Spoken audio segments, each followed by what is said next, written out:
un asistente, un ponente un poco exótico, porque no me dedico profesionalmente a esto. Yo en realidad soy químico y trabajo en investigación de otros ámbitos totalmente distintos.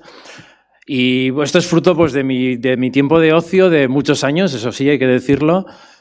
Dicho lo cual, por un lado, pido disculpas por las carencias de que mi trayectoria autodidacta pueda ocasionar y por el intrusismo profesional, que espero que no se perciba de ese modo porque vengo con total humildad.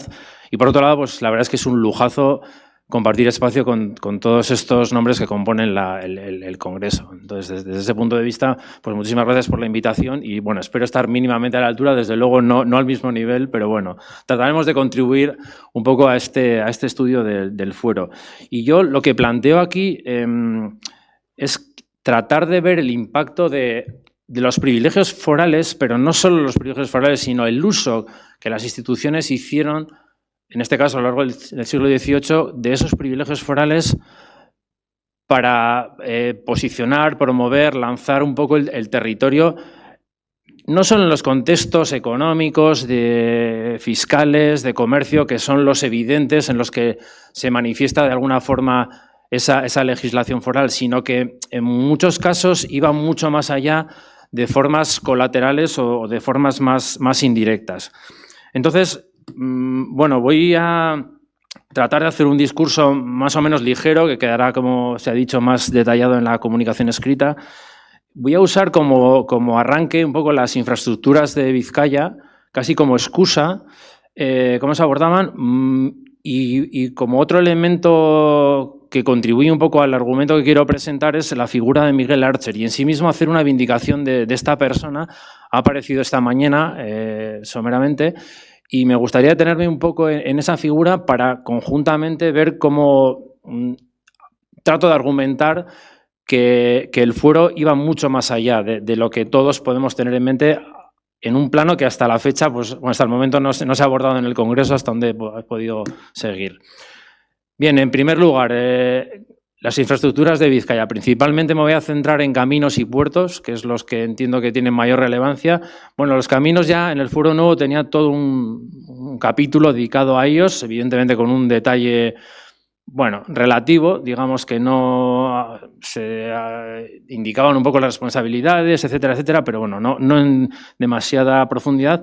Y los puertos aparecían ligados a los caminos. Remarco una pequeña frase en la que se decía que los caminos de puertos de mar pues, deberían ser un poco mejores, digamos, que los demás. Aparecen en diferentes regulaciones, en células reales, en ordenanzas de juntas, pero yo creo que es relevante centrarnos principalmente un poco en las ordenanzas del Consulado de Bilbao, que es una regulación, una normativa, bueno, iba a decir subsidiaria, quizá no sea el mejor adjetivo, porque 200 años después y con una coyuntura muy particular, diríamos que de alguna forma heredaba un poco la filosofía o el espíritu del fuero, en el sentido de que el consulado pues, se encargaba de la gestión directa del puerto y de todo lo que había alrededor de ello.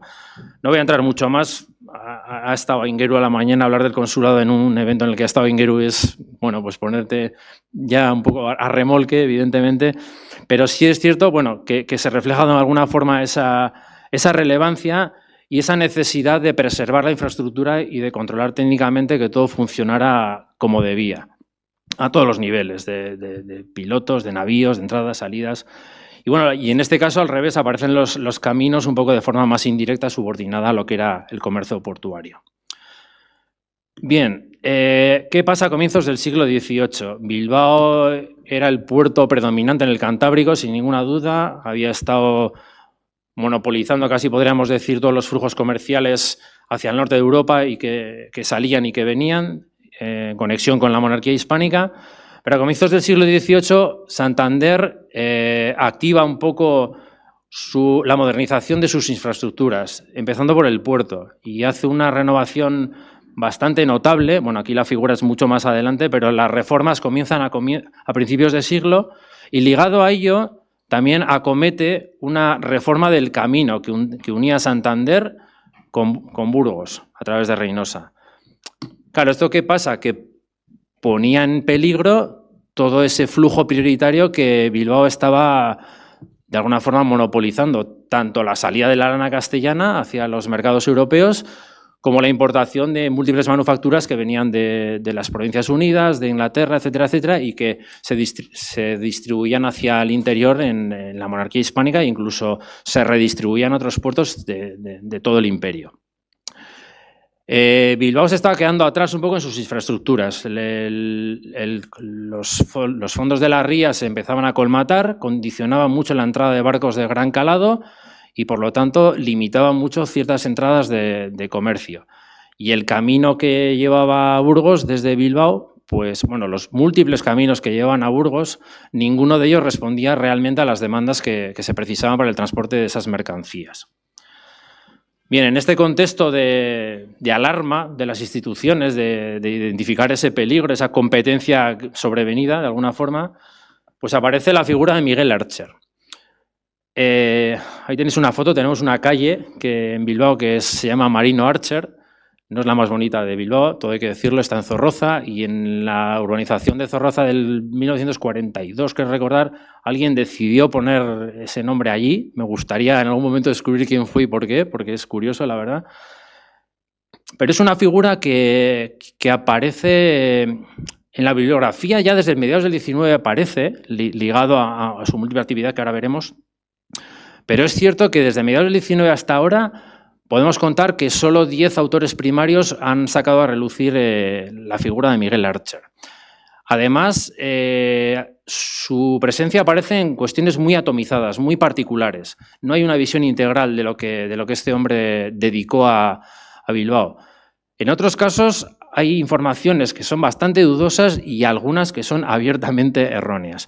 Yo llegué a Archer a través del estudio de la comunidad irlandesa exiliada que había en Bilbao, porque era hijo de irlandés, y cuando lo descubrí empecé a ver múltiples inconsistencias, con lo cual recopilé toda la bibliografía que encontré y fui haciendo un análisis crítico en fuentes primarias para ver si todo lo que aparecía era cierto o no, o en qué medida aquello tenía lógica. Entonces, bueno, fruto de todo ello, la verdad es que fue un descubrimiento de una figura que para mí, ahora que estoy casi ligado a él emocionalmente, pues igual la encumbro demasiado, pero creo que tiene una relevancia que no ha recibido hasta la fecha y que yo en cierta medida estoy tratando de responder a ello. Bueno, Miguel Archer es bilbaíno, aunque en los archivos aparece recurrentemente como irlandés, porque era hijo de irlandés. Nació en 1718 y murió en 1752, muy poco tiempo de vida. Fue hijo de Miguel Archer y este es uno de los primeros problemas de la bibliografía, que era homónimo con su padre. Y ahí se entremezclan muchas cosas de lo que hizo su padre en Bilbao, porque trabajó también para el consulado, y muchas actividades, muchos hitos que marcó el hijo, que es el que realmente podemos decir que marcó un punto diferencial en cuanto al aporte a Bilbao. Se formó en matemáticas en varios países de Europa. Todavía no sabemos exactamente dónde, pero parece que viajó en ese espíritu preilustrado de formarse fuera de Vizcaya en este caso. Fue el primer profesor de la pionera Escuela Náutica de Bilbao, que bueno, es por lo que más y mejor se le conoce, por haber estado al frente de esa escuela que fue realmente pionera y promotora de muchas que surgieron más tarde en la península y que no estaban ligadas a la Armada. Es una escuela que nació de las propias instituciones vizcaínas y ella enlaza con esa visión política que el consulado, el ayuntamiento y el señorío tuvieron de conjuntamente lanzar la Escuela de Náutica, principalmente porque debía dar respuesta a unas imposiciones que las propias ordenanzas estaban indicando en cuanto a los pilotos. Fue hidrógrafo del señorío. Publicó sus lecciones náuticas a título póstumo. Él murió en el 52 y se publicaron en el 56, pero es curioso porque este documento se estuvo utilizando en las escuelas náuticas de la península y de todo el imperio durante muchos años después de su muerte, con lo cual tuvo una proyección, una relevancia bastante importante. Otro hito que la verdad es que me sorprendió cuando lo descubrí, fue nombrado real, tuvo un nombramiento real del monarca en aquel momento como capitán de fragata, aunque nunca sirvió en la Armada. No hay conocimiento de que prestara servicios en activo en la Armada.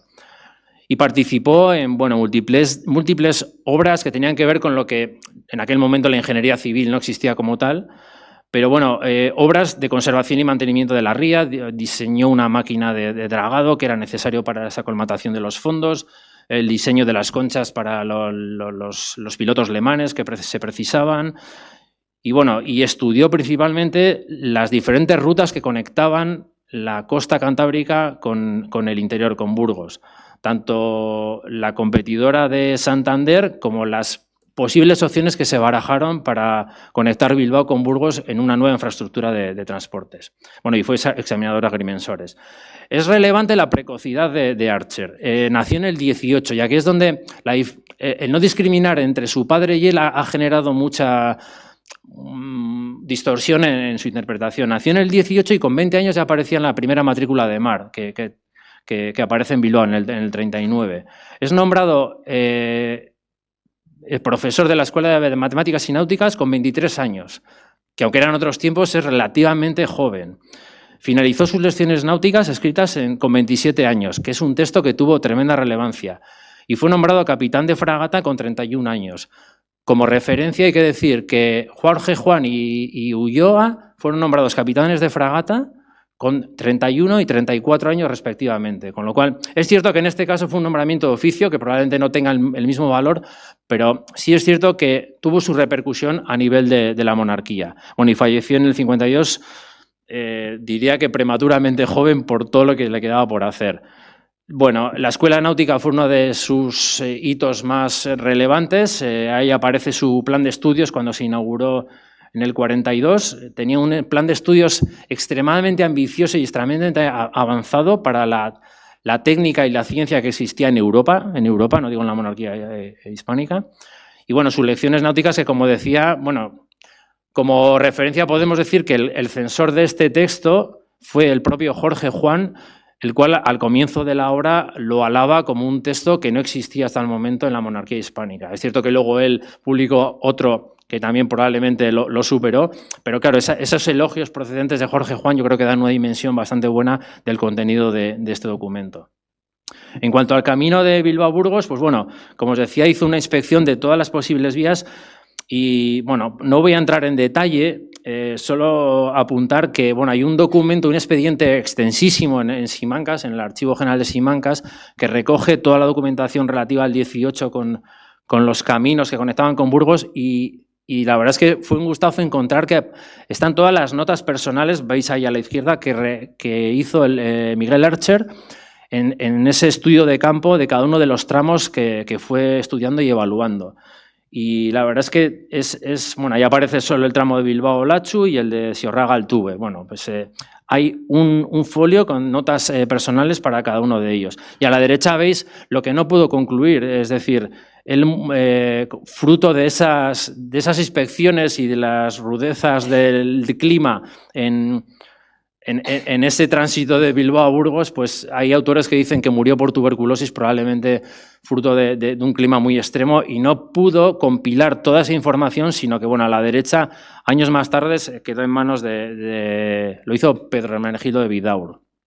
Bueno, quiero apuntar el carácter innovador de Archer, varios puntos que de alguna forma lo demuestran. En el plan de estudios del 42 ya usaba el sextante de Halley, que es un instrumento que se presentó en la Royal Academy de Londres solo 10 años antes, y él lo tenía incorporado en su plan de estudios del 42. Empleó observaciones de Juan Ulloa en la expedición geodésica de Ecuador antes de que se publicaran. Se publicaron en el 48, en sus lecciones náuticas del 46 ya lo tenía incorporado. Diseñó una máquina de dragados para la ría, que finalmente fue la que se usó, y bueno, desarrolló infinidad de instrumentos de medida topográfica para esas campañas de inspección. Y sabemos que respondió de forma muy satisfactoria a todos esos retos técnico-científicos, pues porque, bueno, como decía, las lecciones náuticas fueron elogiadas por Jorge Juan. Las autoridades vizcaínas fueron encomendándole cada vez trabajos de mayor dificultad, lo cual da a entender que confiaban en su solvencia, en su desempeño. Y como nota añadida es toda su obra inconclusa, es decir, todo ese estudio de la ría, esa mejora de la ría, el estudio de los caminos, cuando él murió y quedó un poco en Albis, que no se sabía cómo finalizarlo, pues recayó en José Crane, que era el ingeniero jefe del ejército de la monarquía hispánica, con lo cual da a entender que su obra quedó recogida en las mejores manos que existían en ese momento en la península. Nos quedan muchísimas preguntas aún por responder sobre Miguel Archer y en ello estoy y estaré probablemente en los próximos años. Sobre todo por entender de dónde surge, si fue una apuesta del consulado, desde los ámbitos de la gobernanza, si fue su padre un poco el visionario de mandarle a estudiar fuera para dar respuesta, si fueron las élites burguesas vizcaínas que efectivamente ya mandaban a sus hijos a estudiar fuera para posicionarlo en ese progreso que se buscaba. La formación en matemáticas y náutica estaría bien entender de dónde venía, si adoptó el modelo inglés o el francés. La filosofía del documento parece que se asemeja al modelo inglés, pero tenía conexiones con los jesuitas, con lo cual parece que la vía francesa puede ser. Bueno, hay múltiples respuestas, preguntas a responder que espero que en los próximos años pues vayamos dando respuesta a todo ello. Vale, en todo caso, ¿por qué hablamos de Miguel Archer? Bueno, pues de alguna forma Archer daba respuesta a esa demanda que las instituciones vizcaínas vieron en un contexto de amenaza, todo hay que decirlo, pero de alguna forma usaron esos privilegios forales y diseñaron una estrategia política que yo creo que fue valiente, ambiciosa y que los resultados le refrendaron. Y en ese contexto, pues tuvo la suerte, o no sé si promovieron desde las instituciones que figuras como Archer dieran respuestas a esos nuevos retos intelectuales y técnicos y científicos que se planteaban. En todo caso, parece que hubo un binomio entre Archer y las instituciones vizcaínas en el que funcionaron en un contexto que podemos llamar de relación simbiótica bidireccional, puesto que Archer de alguna forma estimulaba sus conocimientos y su aprendizaje y las instituciones pues recibían una respuesta bastante adecuada a lo que precisaban de algún modo a la mejora de las infraestructuras, de la formación de pilotos, etcétera, etcétera. Y de alguna forma Archer destila lo que era el Bilbao de aquella época. Me gusta hacer esta reflexión pues porque la presencia extranjera era manifiesta, su padre era irlandés, de alguna forma era hijo del comercio, de la navegación como instrumento de comercio, pues estuvo al frente de la escuela de náutica. Esa apertura intelectual al exterior, yo creo que eso también refleja un poco que Vizcaya, somos muy de Vizcaya, pero siempre hemos estado mirando hacia afuera y ver cómo nos conectábamos en esa República de las Letras del 18 y esa búsqueda de progreso a través de la incorporación del avance técnico-científico, que yo creo que es relevante. Bien, y del otro lado, pues esta es la reflexión principal que yo de alguna forma quiero lanzar y que trataré de explicar mejor en el texto. Que el fuero y la gobernanza derivada de los privilegios forales pues propició un entorno de desarrollo de conocimiento y habilitó un espacio de autonomía identitaria hacia la relación integral. ¿Qué quiero decir con esto? Que Vizcaya, el señorío de Vizcaya, en ese contexto de privilegios forales y autogobierno, no se quedó solo en regular el comercio y todo ello, sino que generó un marco intelectual propio, con una identidad propia. Es decir, la escuela náutica nació de aquí. Fue autónomo en ese sentido. Entonces, las autoridades actuaron como canalizadores y tractores de progreso de alguna forma. Y aunque Archer representa de una forma muy simbólica ese progreso, esa renovación intelectual, es cierto que lo que voy revisando de la bibliografía, voy recopilando y en mi cabeza hay una hipótesis cada vez más sólida que viene a decir que antes de que llegáramos a la Vascongada y a los cabaretios de Azcoitia, donde la ilustración vasca se consolidó y apareció, evidentemente, el contexto intelectual que estaba viviendo Vizcaya en la primera mitad del siglo XVIII probablemente sea mucho más intenso y mucho más potente de lo que hasta ahora la historiografía ha mostrado. Porque tenemos a los ya conocidos Villarreal de Berriz, los Ibáñez de la Rentería, el propio Archer, pero además las propias instituciones atrajeron talento. Un caso muy paradigmático es que contrataron por unas cifras elevadísimas a Juan de Cabriada, que era el novator más relevante que existía en la monarquía en aquel momento. Era un médico que se lo rifaban la corte, los valencianos, y lo trajeron a Bilbao con una oferta desmesurada, 3 veces el sueldo del médico que estaba aquí. Fue el fichaje del Athletic de la época, por decirlo de alguna forma, pero dirigido a ese progreso intelectual, y no fue el único. Es decir, hubo otros médicos que vinieron formados en Francia, en las escuelas renovadoras de las universidades francesas, y acabaron estableciéndose en Vizcaya e introduciendo como canales intelectuales de una renovación totalmente disruptora, por decirlo de alguna forma. Y ello, a su vez, todo ello, esa renovación intelectual redundaba en la mejora del territorio, y eso es lo que supieron ver las instituciones vizcaínas, reimpulsando el comercio, incrementando la competitividad del puerto, dotando de perfiles profesionales más cualificados a Vizcaya y, bueno, manteniendo una posición de fuerza frente a la corona castellana, porque veían Vizcaya en múltiples aspectos como una fuente de riqueza, de posición y de profesionalismo, por ejemplo, en el entorno de la navegación, para lo que era toda la Armada. Y bueno, y creando un foco y canal de ideas y conocimiento, como indicaba. Muy sintetizado, pero bueno, muchas gracias, eskerrik asko.